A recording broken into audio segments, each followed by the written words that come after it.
Hi, I'm Sandra, I'm 25, and a big part of this channel is being completely transparent with my finances while I work to pay off debt. I think it can be hard to see people's highlight reels and just think like, how are they paying for that? Financial transparency is really important, and I learned a lot from people who were open and honest with their finances, so I hope that I can pass some of that teaching on with how I apply those lessons to my life. So as part of that, I figured that I would share what I have in every single account, including investments, savings, checking, and of course my debt. And we can figure out my net worth together. I don't think comparing is a good thing, but it's helpful to understand other people's financial situations so that you can make informed decisions for yourself and achieve your own financial goals. So this video is going to be me explaining my entire financial situation, and if you're a nosy person, it's a good one for you. So before we get to all the numbers, a little bit of context. Like I said, I'm 25, I live in Colorado, and I work full-time as an occupational therapist. I just graduated OT school back in May, so I've been working for just under 6 months. I went straight to OT school from undergrad, but I did graduate undergrad without student loans thanks to a tuition exchange program because I had a parent that taught at a private university and I was able to transfer that tuition benefit to another university. I took out loans to pay for OT school, but I worked through OT school to afford my cost of living, so I didn't take out a dime of loans to pay for my cost of living. Now I live with my boyfriend. We split expenses based on our incomes. If you're curious about what my spending and budget looks like on the month to month, you can watch one of my budget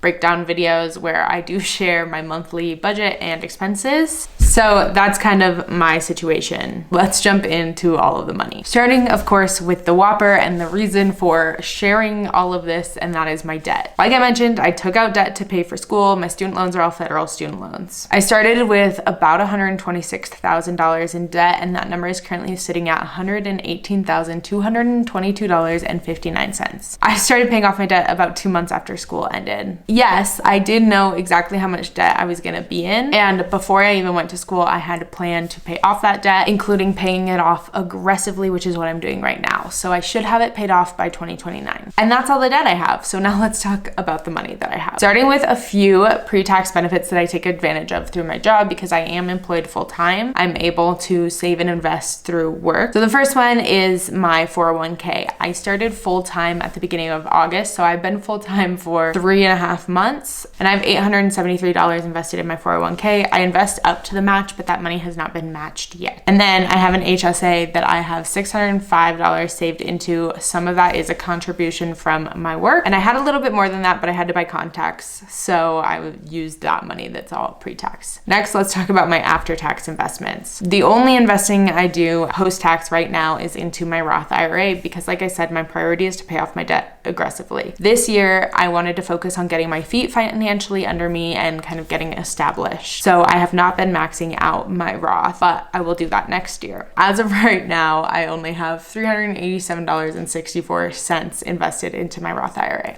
I'm young, I have time on my side. I do want to take advantage of that time, but I have done the math and I'll be okay if I max out my Roth every year from now on, which shouldn't be a problem. On to savings. I have 3 high yield savings accounts. It's not necessary to have more than one, but I like to organize my money by having it separated. It just helps me and my brain know what I have and where. So the first high yield savings account that I have is my emergency fund. This is money that I saved up during school, and I was able to start working with a fully funded emergency fund, and it's only to be touched in an emergency. I will work on funding this more in the future, but right now this suffices, but I am letting all the interest just sit in it and build. So right now I have $10,070 in my emergency fund. The second fund that I have is a high yield savings account where I have a little bit of money set aside specifically for major car maintenance because my car is 14 years old. So she runs great now, knock on wood, but you know, she's 14. So I just want to be prepared with a chunk of change, whether I need a down payment on a new car, it'll probably be a new to me car, or a major repair. And that account has $2,309.79. And then the third account that I have is a high yield savings account for all of my regular sinking funds. I like to save up monthly for large expenses that I know I'm going to have throughout the year rather than have them hit in 1 month and have to pull from an emergency fund. So some things that I save for monthly are car maintenance that is regular like oil changes or new tires. Clothing, large clothing purchases. Like for example, I just bought a new winter coat, and that is a large, expensive buy once, cry once clothing purchase that may not have fit into my monthly guilt-free spending budget, but is something that I need. So I like to save just a little bit a month for purchases like that, but not just because I buy clothing frequently. My ski pass is a big one. It is like 30 bucks a month if I save for it throughout the year, or if I don't do that, it's a really expensive month. And then credit card annual fees are also something that I like to save for throughout the year because I take advantage of credit cards to use the points to travel, but the annual fees can sometimes hurt in the month they happen, or they can be 10 to 20 bucks a month if you just save for it. I do have multiple credit cards. I don't have any credit card debt, as we established, by my only debt being student loans, and I have traveled for free many times. So yes, I keep sinking funds just for regular purchases that would make me say ouch in a month. And currently my sinking funds account has $550.63 saved in it. I actually opened a high yield savings account with Ally Bank because they have the feature where you can organize your money into buckets. And for my sinking funds, this is really helpful to see how much money I have allocated towards each thing. You could also do this by having multiple bank accounts, but I didn't want to have 10 bank accounts. So I opened the Ally High Yield Savings account. It had a great interest rate, and I just have all my buckets for all those things that I listed. And I really like this feature. Not spons, obviously, but if Ally does want to sponsor me, I really like them.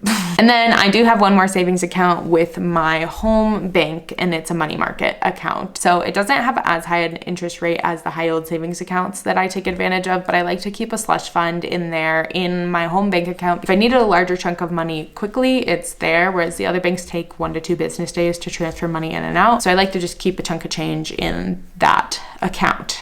Some people use their money markets as their like checking account. You can do that. We've established I like separation. So money moves in and out from my checking account, and then I manually move it into all of my other accounts. In that money market account, I have $1,853.63, and that's just what I have in there. There's no like objective to that account. I probably should establish a number, but the minimum in that account is $1,000, or else it doesn't earn interest. So I just like to keep it above that. And that's about 1 paycheck for me. So yeah, let's do that. I'm gonna keep 1 paycheck in that account. Okay, last but not least, my checking account. I currently have $2,293.09 in my checking account. I do not have any big bills that come out of this account. Pay those all out. So that is enough money for me to keep in there to avoid overdrafting. I don't own the house I live in.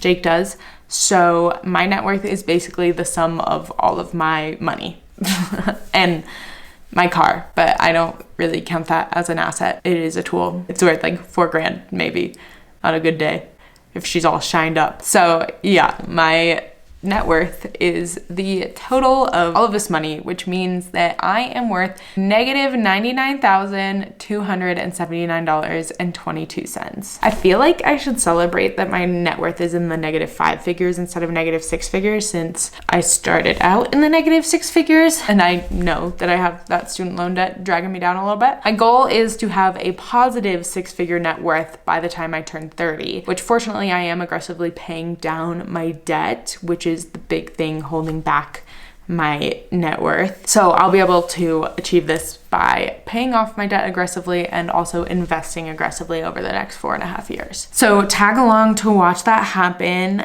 because of course I'll be sharing it all here. Hopefully that was enough to satisfy your nosy little brain. It's been really fun to get into the swing of having regular routine income, especially because I have felt behind because I didn't start working until I was 25, whereas a lot of my friends graduated school at 22. So yeah, that's where I'm at. That's where all my bank accounts are at. Maybe I'll do this again in the future. Thanks for coming.